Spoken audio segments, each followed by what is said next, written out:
Yan, nagpakwit pa muna. Magandang buhay! Ako po ulit si Vincenz. Kamusta po kayong lahat? Ayan, for today's video guys, may share ako sa inyong isang fruit na kinakain ko din naman. So, ito po ay napakayaman sa vitamin C. Ayan. So, ano nga po ba yun? Ito po ay ang kiwi. Ayan. Ganito po yung itsura ng kiwi pag hinati. Ayan. So, ito po yung itsura niya sa loob. Ito po yung buo. Ayan. Para siyang chiko, pero hindi po siya chiko. Ayan. Ito po yung nasa loob niya. Ayan. Ito po ay ang kiwi fruit. So, ano nga po ba yung health benefits na makukuha natin sa pagkain ng kiwi? Kiwi is a nutrient-dense fruit packed with vitamin C, fiber, antioxidant, ayan, potassium, and vitamin K, offering benefits for immunity, digestion, heart health, skin, and sleep. Ayan. So, napakaganda po pala ng mga benepisyo na makukuha natin sa pagkain ng kiwi. Ayan. Its unique mix of soluble and insoluble fiber aids regularly, while its enzyme and antioxidant help with digestion, collagen production, and protection against oxidative stress, ayan, making it a superfood for overall wellness, but be mindful of allergies or interaction with blood thinners. Ayan. Kasi guys, may ibang tao po na syempre hindi naman maalis na may allergy po sila sa ibang pagkain. Ayan. And also po yung mga umiinom po ng mga blood thinners, medyo at tanongin niyo po muna yung doktor kung pwede kayong kumain ng kiwi. Pwede naman siguro, pero hindi po dapat madaming amount. Siguro kahit mga kalahati lang, ganun, yan. So, ano nga po ba yung talagang, ano pa po ba yung mga key health benefits na makukuha natin sa pagkain nito? Support immune system, ayan. Extremely high in vitamin C, boosting immune function and fighting illness. Ayan. So, maganda po talaga ang vitamin C para po sa ating katawan. Ayan. And also, indigestive health contains both fiber, types of the enzyme, and promoting regularity, improving stool consistency, and easing constipation. Ayan. So, heart health. Ito na naman tayo sa puso. Heart health. Ito ay mayaman din po sa potassium. Potassium helps manage blood pressure, while the fiber and antioxidants support cholesterol levels and cardiovascular functions. Ayan. Skin health. Ayan, maganda rin to sa skin. And ito po ay mayaman din sa antioxidant katulad ng vitamin C and vitamin E and collagen, which supports skin elasticity and repair a youthful grow. Ayan, kaya nga naman pala. Okay.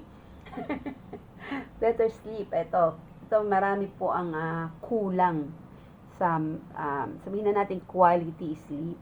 Ito po guys, no, hindi naman natin kinakailangan matulog ng napakahabang oras. Kinakailangan po lang natin ay magkaroon ng quality sleep. Ayan. So, yung pong mahimbing na tulog, dapat lagi tayong merong ganon. So, ano nga ba? Ito po ay makakatulong din sa pagkakaroon natin ng mahimbing na pagtulog. Ayan. So, natural serotonin and antioxidant may help improve sleep quality. Kasi nga po, ito po ay merong antioxidant and also meron din po siyang serotonin. Ayan, na makukuha tayo sa pagkain ng kiwi. Kaya nga naman, sa mga hindi makatulog ng maayos, try to eat some kiwi. Ayan. And also eye health. Lutein and zeaxanthin protect the vision. Ayan. So, eto guys, sinasabi na kaya ganito yung itsura ng kiwi. It can help ang sa vision talaga. So, pag sinasabi kapag ka nga medyo malabo-labo na yung paningin or medyo umiedad na, try to eat some kiwi.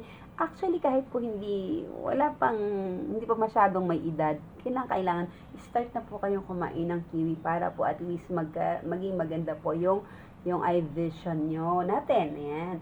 Bone strength, vitamin K, calcium, and magnesium contribute to strong bones.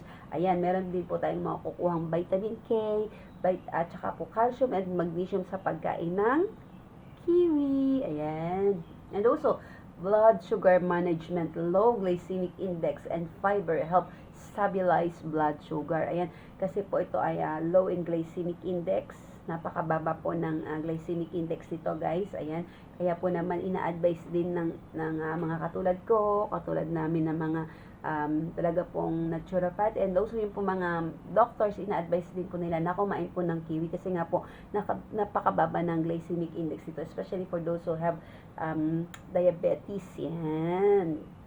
Okay. So, ano pa nga po ba? Actually, pwede rin ito sa mga buntis. Pregnancy rich in folate and fiber, making it great for expectant mother. Ayan.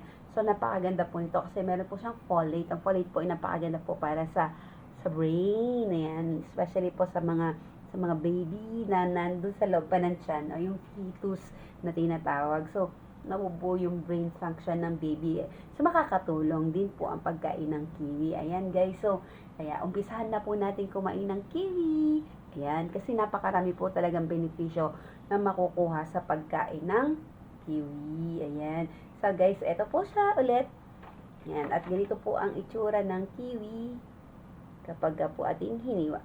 Actually po, medyo meron pong mga kiwi na maasim, sobrang maasim.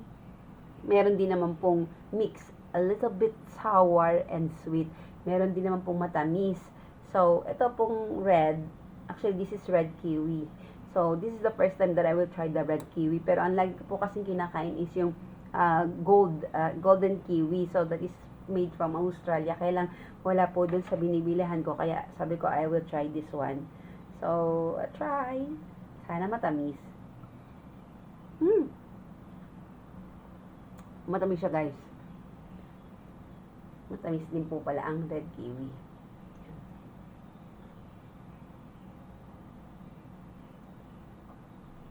Ayan tayo.